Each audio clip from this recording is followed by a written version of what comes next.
I kept my breathing slow, steady, the way I had when I used to nap on the porch and let the dog snore at my feet. They thought I was out cold, slumped in my recliner like some old relic. They were wrong. My ears worked just fine, and the words I heard that night cut sharper than any scalpel. Dad doesn't even use half of it. The bank accounts should be split now, not after he's gone. That was my daughter whispering, but not soft enough. My son's reply had no hesitation. Forget splitting. I'll take the lake house. You can deal with the retirement funds. That's fair. Fair. They were carving me up like I was already in the ground. My fingers hovered near my phone, slipped into my pocket, pressed record. And before I continue, let me pause right here for you watching this. Don't forget to subscribe and tell me in the comments what city you're from. I read them all, and trust me, this story isn't going where you think. Back to that night. They kept talking over my so-called estate. My son laughed when my daughter asked if I'd fight them on moving into a care facility. He won't know what hit him. The doctor's already on our side. Doctor? I nearly broke character then. My jaw clenched, but I forced it loose. I breathed through my nose, slow, the way you do when your chest aches, but you don't want anyone to notice. My daughter scoffed. Fine, you take the house, I'll liquidate the rest. But the car, I'm selling it. He shouldn't be driving anyway. My car, the one I bought after 27 years at the plant, the one I rebuilt panel by panel after your mother died, I thought. A car wasn't just steel. It was Sunday mornings and grease under fingernails, the last thing I still kept polished. They spoke of me like a problem to be solved, an inconvenience wrapped in old skin, and every word was another nail in a box they thought I'd never open. I didn't flinch, I didn't move. When their voices lowered, when they finally left the room, I sat there in the glow of the muted TV. Heart steady, breath quiet. Phone still recording. Do you know what it's like to feel your own children circle you like vultures? To hear them strip your life into assets and liabilities while you're not even cold yet? I sat there with the weight of 69 years pressing down on me, heavier than any mortgage I'd ever carried. I thought about the nights I worked double shifts so those same kids could go on field trips, wear new cleats, apply to colleges out of state. I thought about the years your mother and I clipped coupons, patching holes in the budget so Christmas wouldn't look bare. And now? Now I was 5 feet away, still breathing, still present, and they were already spending me. It was then the decision crystallized, sharp and clear. I would not fight them in raised voices. I would not beg for respect. I would not remind them of the diapers changed, the school projects built, the fevers nursed at 3 a.m. No, I would change everything in silence. The next morning, the house smelled of burnt coffee and dust. I let the mug sit on the counter untouched, because the bitterness in my mouth wasn't from caffeine. I opened the drawer by the fridge, the one no one ever bothered with, and pulled out the stack of old folders. Receipts, bank transfers, photocopies of tuition checks. Paper ghosts of decades when every dollar went toward keeping my children comfortable. I laid them out across the table like evidence at a trial. There was the down payment for my son's first condo. $42,000 even, wired in 2007. There was the bank slip from the time I co-signed my daughter's business loan. I remembered how she hugged me then, said, "You saved me, Dad." She never paid a cent back. I highlighted the dates, the amounts. Proof of sacrifice has a way of looking cold in black ink, but it burns hotter than memory. My phone buzzed mid-sort. A message thread between them lit the screen. Daughter, did you ask him about the house key yet? Son, not yet. He's stubborn. I'll push tonight. Daughter, we need to speed this up before he changes his mind. They didn't know I was watching. They didn't know I had last night's recording saved in 3 separate places. One of them already sent to my email. By 10 a.m., I was sitting across from my lawyer in his oak-paneled office. He'd handled my wife's estate when she passed, a steady man with rimless glasses who never wasted words. "You're sure?" he asked after I played him the recording. "I'm sure," I said. My voice didn't shake. "Draft whatever you need, but make it airtight." He nodded, tapped his pen, and began writing. Trust revisions, conditional clauses, safeguards. Every line was a brick in the wall I was building between myself and betrayal. I left the office with a folder under my arm and the strange calm of a man who has already buried his grief. Outside, the city was loud. Horns, brakes, shouts. But none of it touched me. I noticed instead the small sound behind the hardware store on the corner. A whimper, thin and broken. There, crouched between trash bins, was a dog. Small, ribs sharp, one leg dragging. Its fur was patchy, matted with mud. When I stepped closer, it bared its teeth weakly, more fear than fight. I crouched. "Easy," I murmured. My hand stayed still until the trembling slowed. Then I tore a strip of sandwich from my lunch bag, set it down, and backed away. The dog crept forward, ate, and looked at me with eyes too tired for suspicion. I didn't take it home. Not yet. I just left more food, adjusted the blanket I kept in my trunk, and told myself I'd check back tomorrow. That night, the phone rang. My daughter. "Dad, we need to talk about what's best for you. That house is too much for one person. Don't you think you'd be happier in a nice community?" I said nothing at first. Just let the silence stretch until it made her uncomfortable. "Dad," she pushed. "I'm fine where I am," I said, voice even. "Well, you can't keep up forever," she snapped. "You'll thank us later." I hung up before she could finish. The call log saved itself automatically. Another entry for the file. Later, while the house settled into its night creaks, I opened a fresh notebook. On the first page I wrote one sentence, steady and deliberate. "They believe I am powerless. They will learn the opposite." And I slept with a calm I hadn't known in years. 2 days later, they tried again. This time it wasn't whispers. It was a knock on the door at 9 in the morning, sharp and insistent. When I opened it, both of them stood there, side by side, holding coffee cups as if a latte could soften their intent. "Dad," my son began, voice too smooth. "We're just here because we care." Behind him, my daughter glanced past my shoulder, eyes scanning the living room like she was already measuring where the moving boxes would fit. I stepped aside, let them in, and watched them perch on the couch like vultures balancing on a branch. "You've been forgetful lately," my daughter started. "Bills, doctor appointments, we're worried." I folded my hands. "Everything's paid. Everything's on schedule." She frowned, but my son picked up the script. "We spoke with Dr. Hanley. He thinks it might be best if you transition to assisted living before anything serious happens." Dr. Hanley, my physician of 20 years, the one they'd clearly cornered, spun with half-truths. My jaw tightened, but I kept my tone even. "You went to my doctor?" "We had to," my daughter said quickly. "We're just trying to protect you." "Protect me." The word rattled around the room like a loose screw.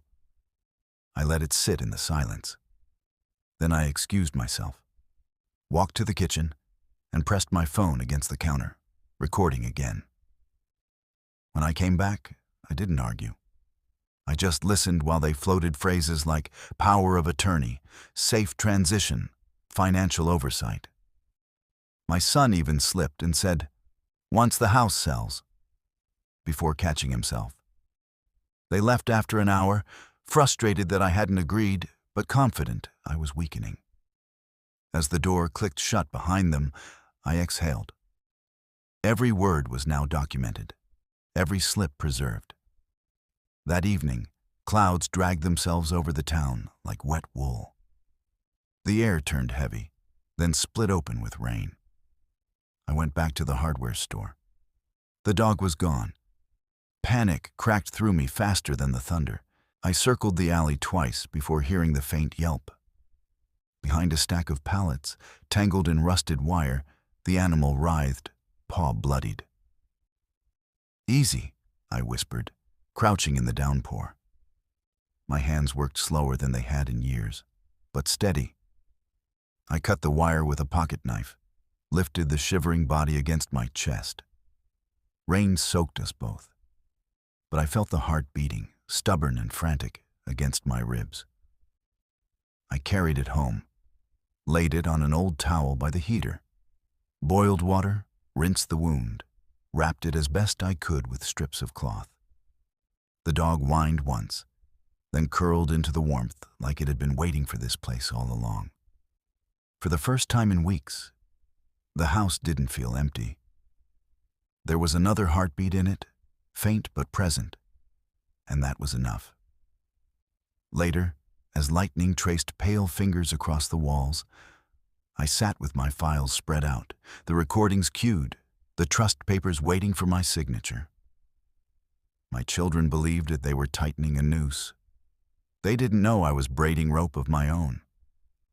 I stroked the dog's rough fur, listened to the storm, and whispered to no one. They think they know what's best. Let them think.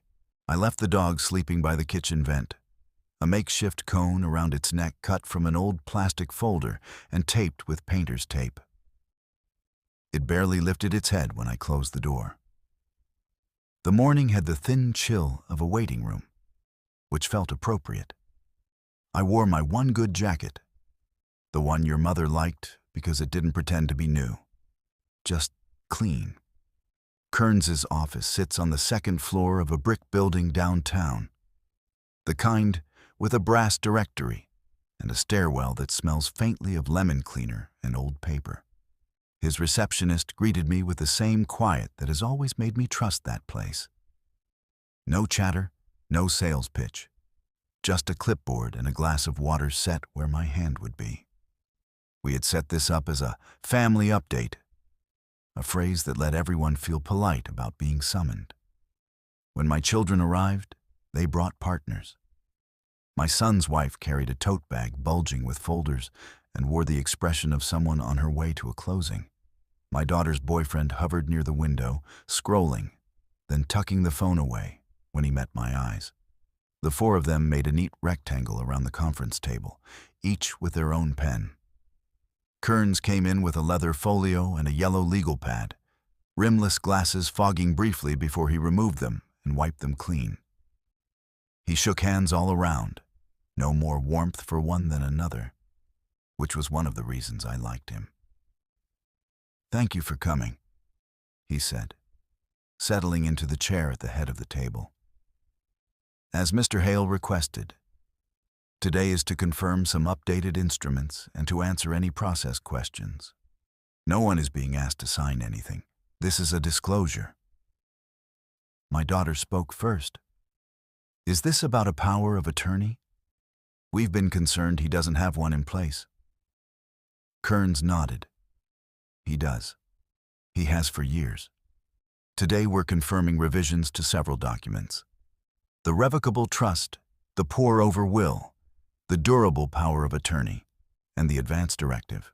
We'll go through the summaries page by page." My son leaned forward. "Great. Transparency is all we wanted." Across from him, his wife slid a printed bullet list toward herself. Sell house ASAP, auction tools, storage unit rental, and tapped the margin with a manicured nail. My daughter's eyes flicked to it and back. Kearns laid out a packet. "First item, Mr. Hale remains trustee of his revocable trust while alive and competent. Successor trustees are named. The prior power of attorney naming Miss Hale, he tilted his head toward my daughter, is revoked and replaced with a professional fiduciary service, effective immediately in the event of incapacity, and only upon physician certification as defined in the document. My daughter blinked. A service, not family? Correct, Kearns said without apology. It removes potential conflicts and preserves family relationships. It also reduces the chance of litigation between beneficiaries. No one spoke. A printer somewhere in the building started up, the faint mechanical chuff filling the pause. Next, he continued, Healthcare Directive and HIPAA release are updated, with specific designations for who may receive information. Mr. Hale has elected to add a note about remaining at home with visiting care as long as feasible. My son tried on a smile. If that's what Dad wants. Kearns's eyes didn't acknowledge the performance. He turned a page. Now, the trust disposition language. I'm going to read the opening clause so there's no misunderstanding. He unfolded a single sheet, the one we had worked on last, the one that had taken 3 cups of coffee and a walk around the block to finalize. The paper made a soft sound that somehow felt louder than voices. Upon my death, Kearns read, I direct that the primary residential property known as the Hale residence and the bulk of liquid assets held by the Hale Family Revocable Trust shall transfer to Maple County Canine Rescue for the creation and endowment of a medical wing in memory of Eleanor Hale. There was a small clatter on the table. My son's pen had slipped and rolled, tapping against the folder's metal clip. No one reached for it. Dog shelter? My daughter's boyfriend said before he remembered himself and closed his mouth. Kearns didn't look up.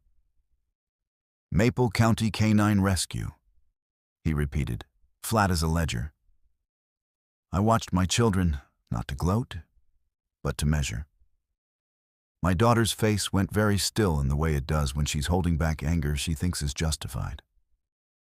My son's eyes calculated something abstract. Numbers, contingencies, then flashed with a shine that wasn't tears. Kearns continued, Secondary dispositions and conditional bequests are outlined in sections 5 and 6. These include structured opportunities for family members to receive defined distributions. The conditions are specific, time-limited, and verifiable. If the conditions are not satisfied, the contingent remainder passes to the primary charitable beneficiary. My daughter found her voice. You can't just, what conditions? We'll review the summary pages shortly, Kearns said. He slid copies to each side. First, a process note. Mr. Hale is alive, competent, and under no obligation to convene this meeting. He requested it to avoid surprises later. Today is about clarity. If you have counsel, you are welcome to share these summaries with them. My son's wife reached for the document with quick, efficient hands. What about the house?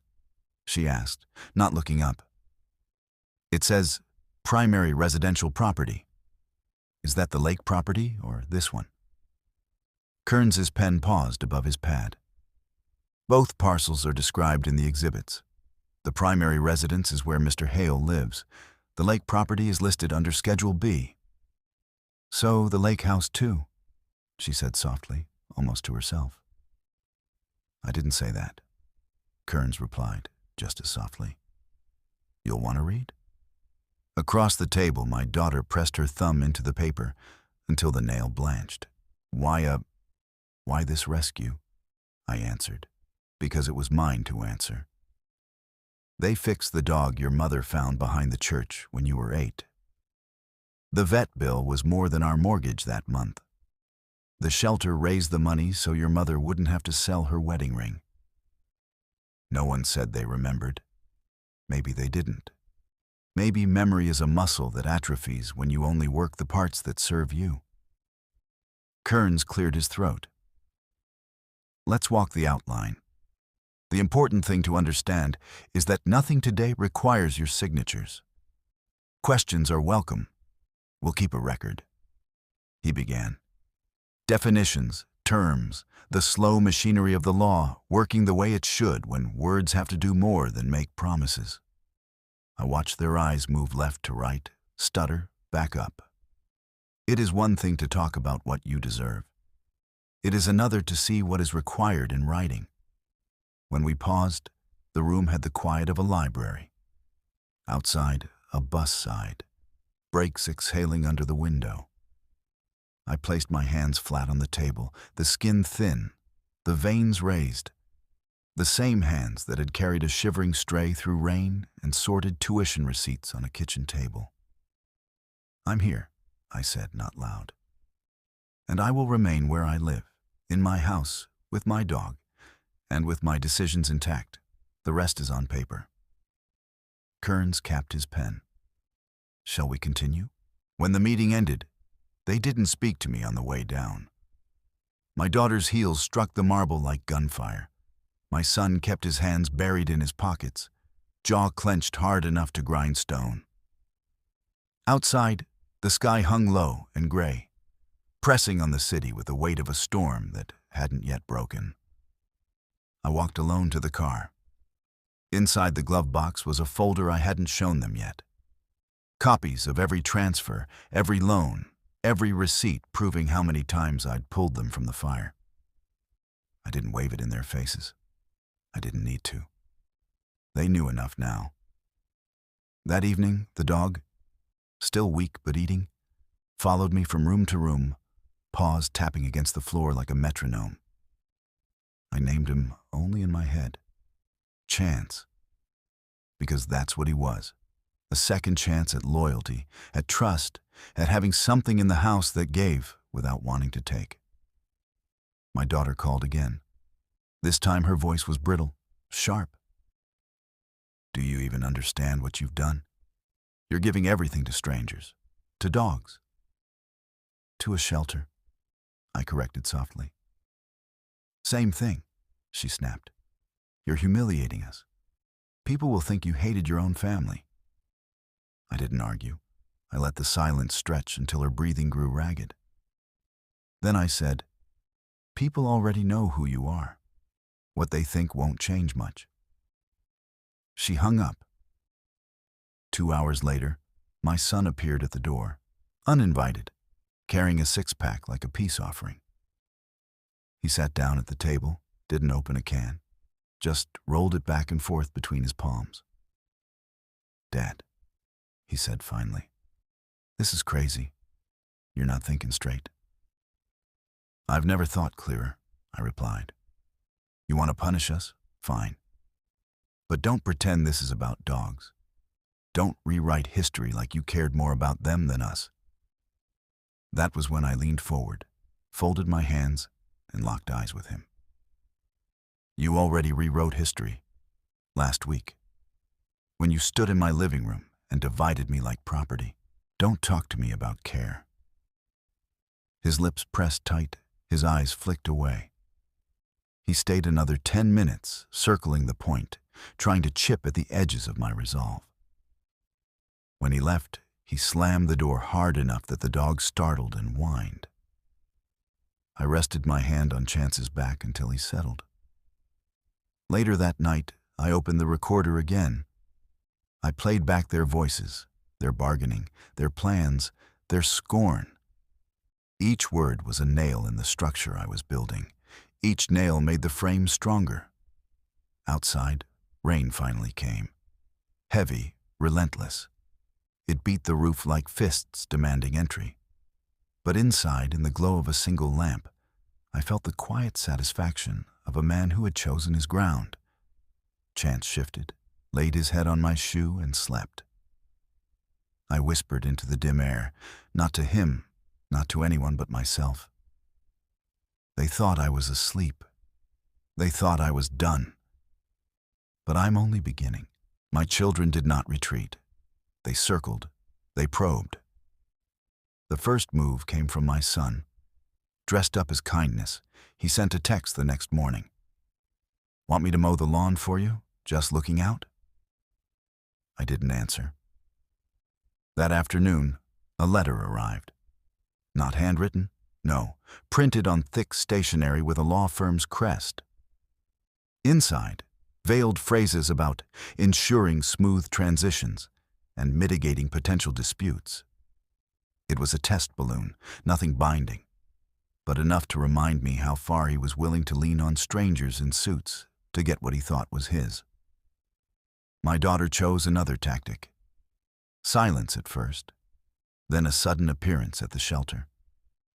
Not to see me, to ask questions. I know because the director called later. She wanted to know what counted as volunteering, how many hours, what tasks. She seemed angry, but curious.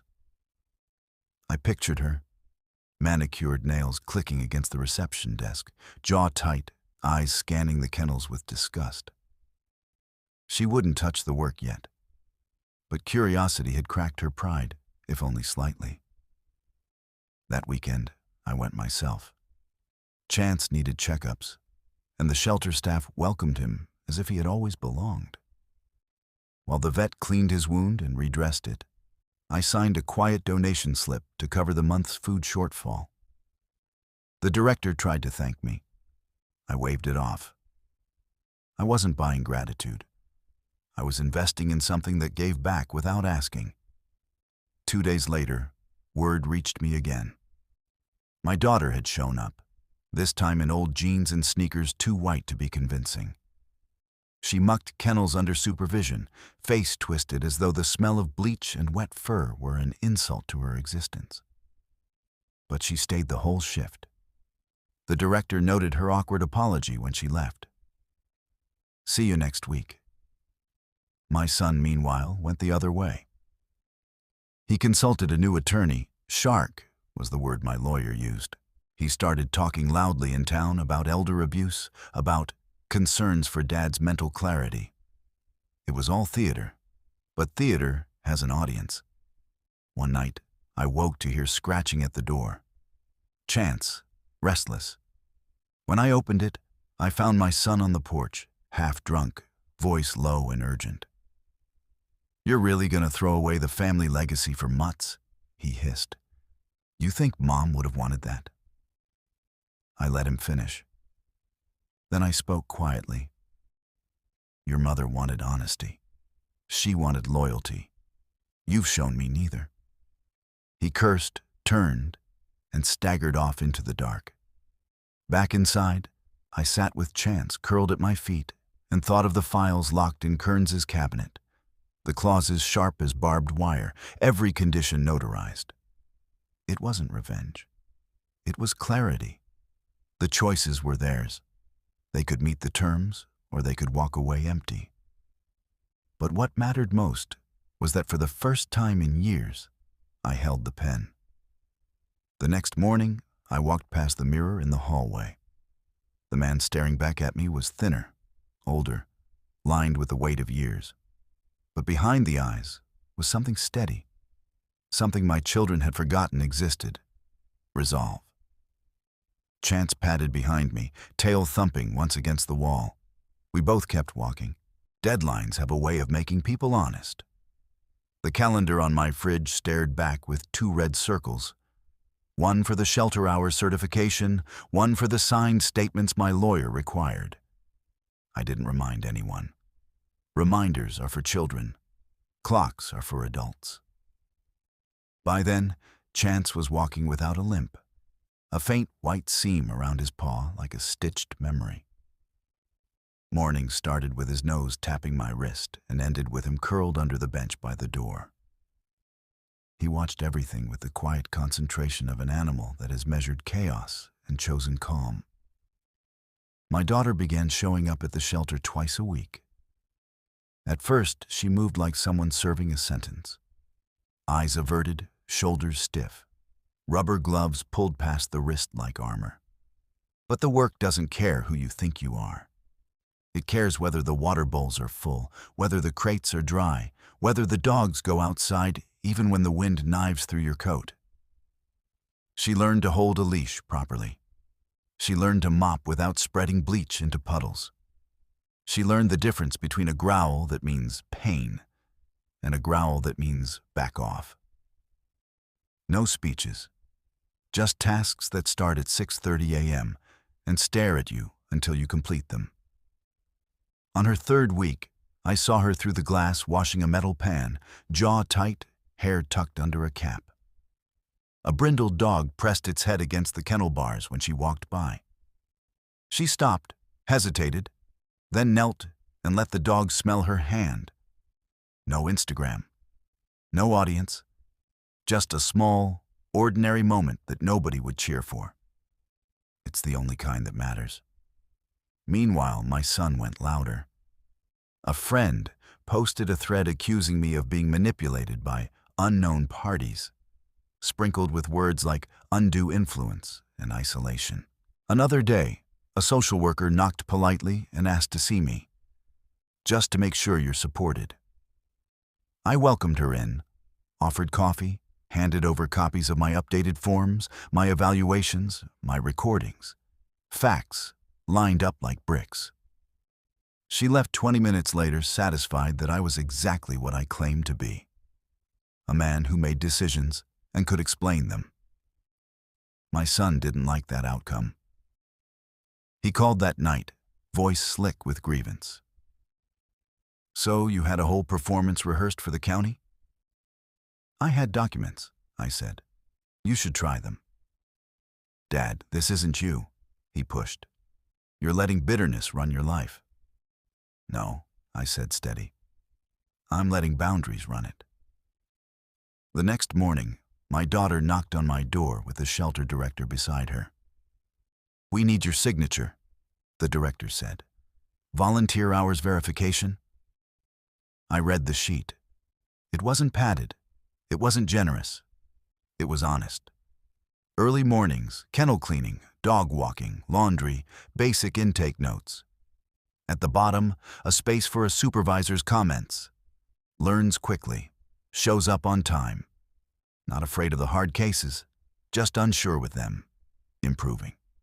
I signed. Back at the lawyer's office 2 days later, we recorded the apology portion.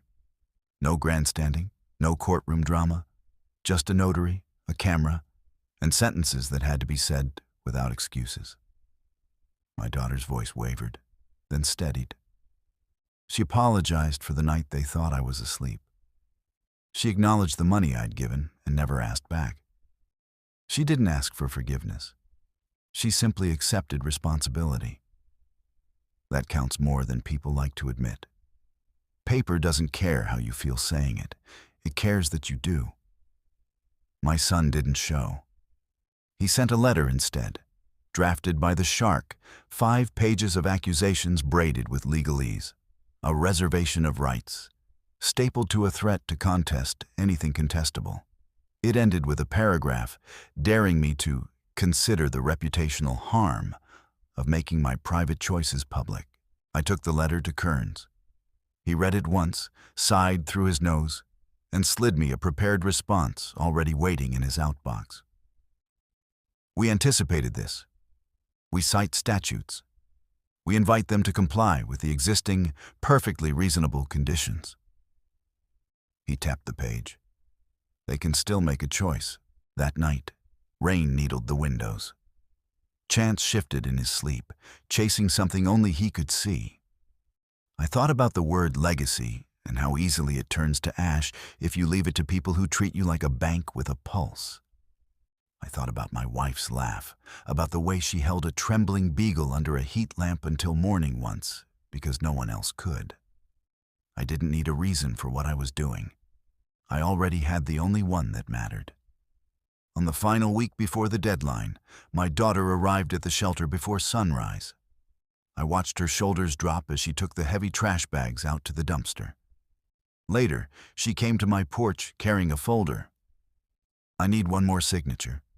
The director said my hours are complete." Her eyes were rimmed red, not from crying, from bleach and wind. She stood there a long moment, then said in a small voice I hadn't heard since she was a child, "I was wrong." "I know," I said. I didn't make her say more. Not everything decent needs an audience. She left, and for a few hours the house felt almost like the years before loss. I made soup. Chance snored. The quiet settled in layers. At 10 that night, my son's car lit the street. He didn't knock. He hammered, open palm on wood. When I opened the door, he pushed past me, pacing. "So, that's it," he said. "You'll sell us for an apology and a few hours of dog walking while you pour everything into a building with a plaque?" "That's not what this is," I answered. "What is it then? Punishment?" He stepped closer, and for a second I saw the boy who once asked me to check under his bed for monsters. I held his gaze. "It's proof," I said. "Proof of what love looks like when it works." He laughed without humor. "Love? You think this is love?" "I know it isn't greed," I said. He looked at the walls, the old photos, the scuffed baseboards, like he was memorizing what to hate. Then he said, very softly, "You'll regret this," and left. The door clicked shut. The house breathed out. I sat down at the table, took out a pen, and signed the last set of instructions Kearns had sent. The ones that don't wait on anyone else's decisions. I placed the sealed envelope beside the others. Morning would take care of the rest. The morning of the deadline arrived without ceremony. The sky was pale, colorless, and for a moment the world looked stripped of weight, as though even time was hesitating. I brewed coffee, fed Chance, and placed the last sealed envelope in the center of the table. Every document, every condition, every choice lay within. Today, it would all settle. At 10 o'clock sharp, Kearns arrived, immaculate as always, his briefcase heavy with certainties. Behind him, the notary, a quiet woman with an expression that suggested she had seen every variety of family fracture. She sat up at the table, her pen gliding methodically across blank lines. The bell rang again. My daughter entered, shoulders squared, a folder in her hand. She looked tired, honest tired, not staged. Her eyes carried something fragile but unflinching. Without a word, she placed her papers down, shelter logs, supervisor's notes, and her signed acknowledgement. The notary recorded her signature, the date, the time. My daughter didn't meet my eyes, not right away. When she did, it wasn't pride or pleading I saw. It was something quieter, something like acceptance. The last chair remained empty. My son had not come. Kearns glanced at the clock, then at me. "Shall we proceed?" I nodded. We opened the first envelope, the shelter endowment, finalized. The second, my estate's allocation, conditional and binding. The third, a letter, handwritten by me, to be attached to the will. It wasn't a manifesto, it wasn't a lecture, just a plain statement. I give where loyalty is proven, where love is shown in action, not demanded by entitlement. The dogs never lied to me, neither did the work of caring for them. By noon, the signatures were complete. The notary closed her binder with a firm snap, affixed the seal, and left without ceremony. Kearns packed the files, looked at me once, and said, "It's done." Then he too was gone. My daughter lingered. She stood by the door, hesitated, then said, "I don't know if I can fix everything, but I can try." Her voice was unadorned, stripped of performance. I simply answered, "Trying is more than you did before." She left quietly. For hours the house was still. Chance lay in a patch of weak sunlight, belly rising and falling, a steady metronome of calm. I brewed another pot of coffee, not because I needed it, but because it filled the air with warmth. Then the phone rang. It was not my son. It was his lawyer. Voice clipped, rehearsed. Contestations, petitions, threats, all dressed up in statute numbers and professional indignation. I listened without interrupting, then told him to direct everything to Kearns. I ended the call. Outside, clouds thickened. Rain returned, steady and cold, hammering against the glass like a reminder. I watched it trace lines down the pane, watched the yard blur into a watercolor of gray and green. Chance stirred, lifted his head, and padded over to me. His fur smelled faintly of earth and soap. He rested his chin on my knee, eyes calm and patient. In that moment, the storm outside meant nothing. The battles, the contests, the noise, all of it dimmed. What remained was this: a choice honored, a boundary drawn, a peace reclaimed. I whispered to the room, not for anyone to hear. They thought I was asleep, but I was wide awake, and I chose. The rain kept falling. Chance closed his eyes, and for the first time in years, so did I.